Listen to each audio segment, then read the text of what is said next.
tubaye ikaze. Kuri iyi si tumaze igihe kinini cyane duhangayikishijwe n'ikibazo cy'umubyibuho ukabije. Wowe udukurikiye aka kanya nawe ushobora kuba ufite icyo kibazo.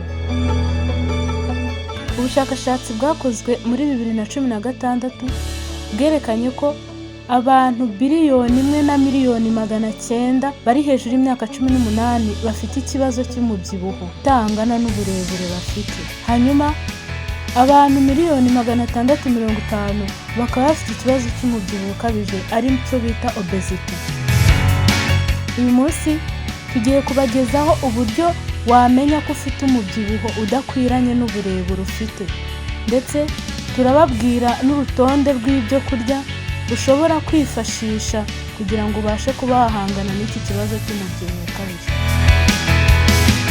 Uburyo wamenya ko ufite umubyibuho ukabije cyangwa se umubyibuho ufite ukaba udakwiranye n'uburebure bwawe, turifashisha BMI cyangwa se Body Mass Index.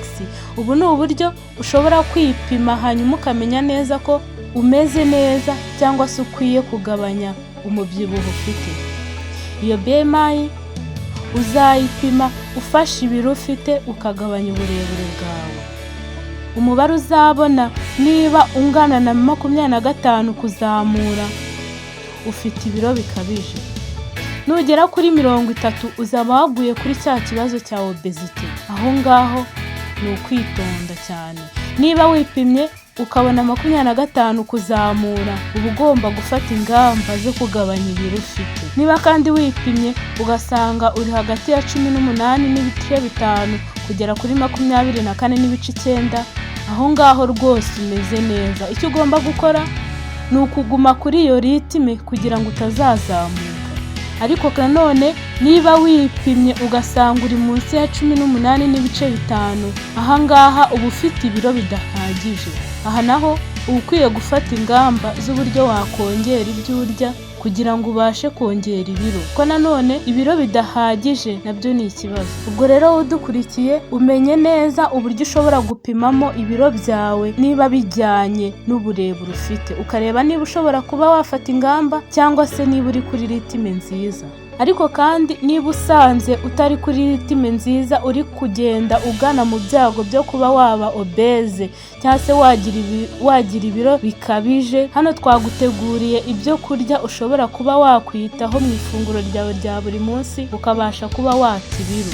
Nkuko tubikesha ubushakashatsi bwakozwe, amagi atogosheje nibura amagi 2 ku munsi cyo kurya cyagufasha kuba wagabanya ibiro, kubera ko amagi buriya arimo proteine nyinshi. Iyo proteine nyinshi rero igeze mu mubiri bituma wumva uhaze udakeneye kongera kurya, bigatuma uringaniza ibyo kurya ufata ku munsi. Ubushakashatsi bwavuze ko nibura gufata amagi hagati ya 7 na 12 mu cyumweru ntacyo bitwaye. Ubushakashatsi kandi bwerekanye ko kurya imboga rwatsi ku rugero ruri hejuru ari byiza cyane, kubera ko imboga rwatsi zikungahaye ku butare ndetse n'izindi ntungamubiri zituma umubiri wawe ubasha kumera neza kandi ukumva udakeneye ibindi biryo byo kurya. Izo mboga rwatsi harimo epinari, dodo ndetse n'izindi. Niba wifuza kuringaniza ibiro ukaba wifuza kuba wagabanya ibiro ufite, gerageza mu ifunguro ryawe rya buri munsi ntihaburemo imboga rwatsi. Nibura 1/2 cy'ibyo kurya uri kurya biba ari imboga rwatsi. Ubushakashatsi kandi bwerekanye ko kurya ibirayi n'ibindi binyabijumba nabyo ari byiza cyane, kubera ko ibyo bizagufasha kumva uhaze ku rugero ruri hejuru, bityo ubashe kuba waringaniza ibyo kurya ufata ku munsi. Ubushakashatsi kandi bwerekanye ko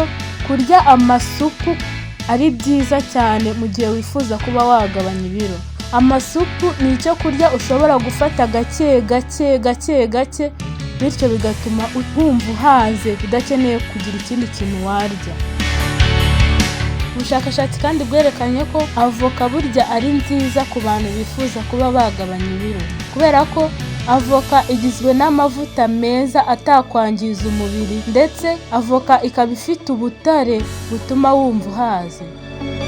Avoka ushobora kuyirya muri salade cyangwa se ukaba wayirya yonyine, cyangwa se ukaba wanayishyira no muri ji zitandukanye. Ubushakashatsi kandi bwerekanye ko kurya ubunyobwa nabyo byagufasha kuba wagabanya ibiro. aho kugira ngo niwumva ushonje ufate amashokora cyangwa se imigati cyangwa se amakeke, ushobora kwifatira ubunyobwa, kubera ko ubunyobwa ni kimwe mu byo kurya byagufasha gutuma umutima wawe umera neza, ndetse bikaba byagufasha kuba wagabanya ibiro. Ubushakashatsi kandi bwerekanye ko burya kurya imbuto nabyo ari byiza niba wifuza kuba wagabanya ibiro, kubera ko imbuto nazo zagufasha kuba wagabanya ibiro mu rwego ruri hejuru. Imbuto ntizigira amavuta, ahubwo zigira intungamubiri zatuma umubiri wawe ubasha kumera neza. Muri izo mbuto wakwibandaho niba ushaka kugabanya ibiro harimo indimu, amaronji, pome, watermelon ndetse n'izindi. Ubushakashatsi kandi bwerekanye ko kurya ibishyimbo nabyo ari byiza niba wifuza kuba wagabanya ibiro, aho kugira ngo ujye kurya inyama zitukura ndetse n'ibindi byagutera ibibazo byo kongera ibiro, wakwirira ibishyimbo, kubera ko ibishyimbo bifite poroteyine, kandi iyo poroteyine izagufasha nanone kugira ubuzima bwiza, ndetse wumve udakeneye kugira ibindi bintu birenze warya. Ubushakashatsi kandi butanga inama ku bantu bifuza kuba bagabanya ibiro kuba barya ibihaza. Ibihaza bikaba bigizwe na karori nkeya ndetse bikaba bifite ubutare, bityo bikaba byafasha umubiri wawe kuba wagabanya ibiro byawe bikaba nk'uko ubyifuza. Niba udukurikiye rero, ibyo ni ibyo kurya ushobora kuba wakwitaho mu ifunguro rya buri munsi, niba wifuza kugabanya ibiro ukaba wabifata bikakugirira umumaro. Hano ntabwo twakwibagirwa kukubwira ko kunywa amazi menshi nabyo ari intwaro yagufasha muri urwo rugendo rwo kugabanya ibiro. Turabashimira akomeje kutwereka ko mudukurikiye, tubibutsa gukora subscribe ndetse no gutanga comment niba hari aho mwifuza ko twakongera, ndetse niba hari ikiganiro mwifuza ko twabategurira, kubera ko duhari ku bwanyu. Murakoze, mugire ibihe byiza.